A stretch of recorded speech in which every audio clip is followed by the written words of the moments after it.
জঙ্গলের একটি বড় গাছে বসবাস করত তোতন ও মিতুল। মিতুল ছোটবেলা থেকেই প্রচণ্ড অহংকারী, লোভী এবং স্বার্থপর। অন্যের জিনিসের প্রতি তার ছিল ভীষণ লোভ। এই জন্যেই নিজের কাছে যা আছে তা নিয়ে সে কখনোই সন্তুষ্ট থাকতে পারত না। কাউকে কিছু না বলে অন্যের জিনিস বাড়িতে নিয়ে চলে আসা তার যেন একটা স্বভাব হয়ে গিয়েছিল। অন্যদিকে বয়সে বড় হওয়ায় বোনের করা দোষের জন্য কথা শুনতে হতো তোতনকে। কারো বাড়ি থেকে কোনো জিনিস উধাও হোক কিংবা মিতুল অন্য পাখিদের মারধর করে আসুক, সকলে এসে তোতনকেই অপমান করে যেত, এই কথা বলে যে কেন সে তার ছোট বোনকে চোখে চোখে রাখে না, কেন তার ভুলগুলোকে সে প্রশ্রয় দেয়, কেন এত দোষ করার পরও সে মিতুলকে বাসা থেকে বের করে দেয় না, ইত্যাদি ইত্যাদি। অন্যান্য পাখিদের এই সমস্ত অভিযোগ তোতনের মনে গভীরভাবে দুঃখ দেয়, কারণ সে সব সময় একমাত্র বোন মিতুলকে সুখে শান্তিতে রাখার চেষ্টা করে। সে যা আবদার করে তাই পূরণ করার চেষ্টা করে। মিতুল বিপদে পড়লে তাকে বিপদ মুক্ত করে সেই, কিন্তু তাও মিতুলের কাছে তার এর কোনো গুরুত্ব নেই। আর এটাই সব থেকে বেশি কষ্ট লাগে তোতনের। মিতুল, সত্যি কথা বল, তুই কি সত্যি ওপাড়ার টিয়াকে গাছ থেকে ঠেলে ফেলে দিয়েছিস ঝগড়া করতে করতে? হ্যাঁ দিয়েছি, তাতে তোর কি? তোকে তো আর ফেলে দেইনি। মিতুল, দিন দিন তোর সাহস বেড়ে যাচ্ছে। কার সাথে কিভাবে কথা বলতে হয় তাও কি তুই ভুলে যাচ্ছিস? না, ভুলিনি। তবে তুই আমার কোনো ব্যাপারে নাক না গলালে আমি বেশি খুশি হব। প্লিজ আমাকে আমার মতো করে থাকতে দে। ও আচ্ছা, এই ব্যাপার। তুই নিজের মতো চলতে চাস, তবে তো মনে হয় তুই অনেক বড় হয়ে গেছিস। নিজের কাজ নিজেই করতে পারবি এবার থেকে। হ্যাঁ পারি তো। তুই কি ভাবিস আমি একা কিছু করতে পারি না? বেশ ভালো তো নিজের কাজ করতে পারা।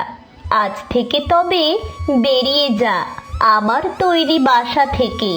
আর এমনিও যে আমার কথা মান্যতা দেওয়ার কোনো প্রয়োজন বোধ করে না, আমাকে তার জীবনে অপ্রয়োজনীয় ভাবে তাকে আদর যত্নে পালন করতে পারবো না। আর আমি তার করা অপরাধের জন্য প্রতিদিন বাইরের সবার কাছে অপমানিত হতে আর পারবো না।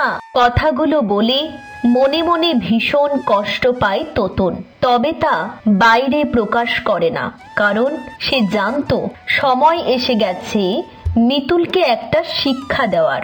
এখন যদি তার কৃতকর্মের জন্য তাকে শাস্তি দেওয়া না হয় তবে সে আরো বেশি বেপরোয়া হয়ে উঠবে এবং সে হারিয়ে যাবে অন্ধকারে। অন্যদিকে তোতনের কথা শুনে সেখানে আর 1 মিনিটও দাঁড়ায় না মিতুল। রাগে চোখ মুখ লাল করে ডানা মেলে হারিয়ে যায় গোধূলির অন্ধকারে। যদিও তার পিছে পিছে যায় তোতন, সে দেখে মিতুল উড়ে গিয়ে বসেছে বটগাছের একটি ডালে, তবে আশেপাশে তেমন কোনো ফলের গাছ নেই। মিতুলের অজান্তে তোতন গিয়ে বসে ওই বটগাছের অদূরে একটি গাছে। কিছুক্ষণ পর সে মিতুলের আওয়াজ পায়। ও, তোতন কি মনে করে আমায়? আমি ওকে ছাড়া অচল। বাসা, খাবার দাবার সবকিছুরই ব্যবস্থা একাই করে নেব। বরং আগের বাসার চেয়েও আরো ভালো বাসা বানাবো। তোতন এইসব শুনে হাসে মনে মনে আর ভাবে, এই তো শুরু। প্রথম প্রথম সবকিছুই সহজ মনে হবে, কিছুদিন যাক, তবেই তো আস্তে আস্তে বাস্তবতার কঠিনতা অনুভব করতে পারবি, তুইও বুঝতে পারবি জীবনটা এত সহজ না। এখানে অহংকার, স্বার্থপরতা ও লোভ দিয়ে না, ধৈর্য, সততা, শৃঙ্খলা আর পরিশ্রম করে জীবন অতিবাহিত করতে হয়। রাত বাড়তে থাকে, খিদের চোটে ছটফট করতে থাকে মিতুল। সেই আওয়াজ কানে পৌঁছায় তোতনের। বনের এই অবস্থা সহ্য করতে না পেরে রাতের অন্ধকারে সে উড়ান দেয় ফল খোঁজার জন্য। কিছু দূর যেতেই তার চোখে পড়ে একটি পেয়ারা গাছ। তোতন সেখান থেকে দুটি পেয়ারা সংগ্রহ করে ফিরে আসে বটগাছের কাছে। পেয়ারা দুটি অতি সাবধানে মিতুলের পাশে রেখেই সেখান থেকে সে দ্রুত উড়ে চলে যায়। অন্ধকার এতই ছিল যে মিতুল চিনতে পারে না তোতনকে, কিন্তু এটা অনুভব করে যে এই পাখিটি নিশ্চয়ই তার শুভাকাঙ্ক্ষী। তাই সে এভাবে তার জন্য ফল রেখে গেল। খিদের চোটে মিতুল ফলগুলো আনন্দ করে খেয়ে নিলেও তোতন সারা রাত খালি পেটেই কাটিয়ে দেয়। সকাল হয়।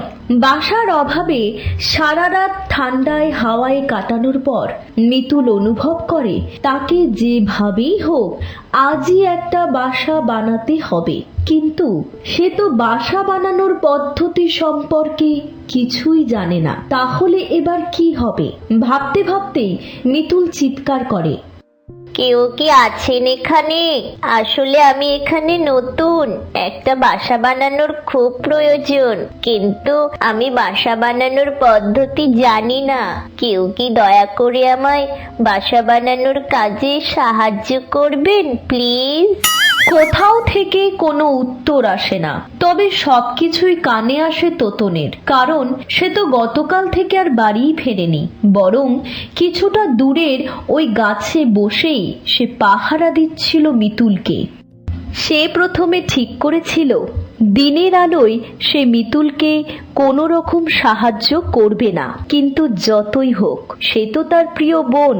তাই যখন সে দেখল মিতুল কোনোভাবেই অনেক চেষ্টার পরেও বাসা বানাতে পারছে না, তখন তোতন তাকে সাহায্য করার সিদ্ধান্ত নিল।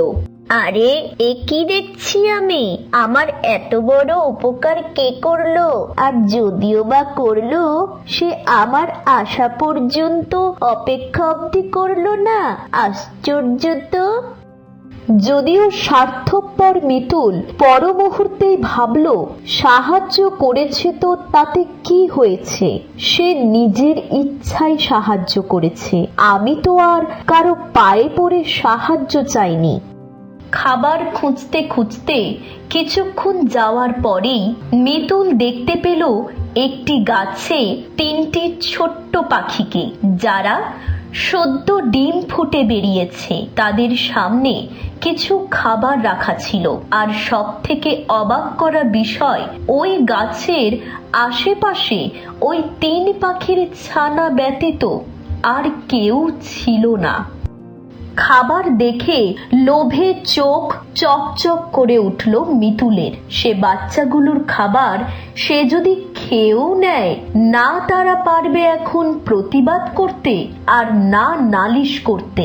তাই সে আর দেরি না করে আনন্দ করে খেতে লাগলো সেই খাবার। কিছুক্ষণ পরেই ফিরে এলো মা পাখি, আর ব্যাস স্বাভাবিকভাবেই সে মিতুলকে এই অবস্থায় হাতে নাতে ধরে যা নয় তাই বলে অপমান করলো।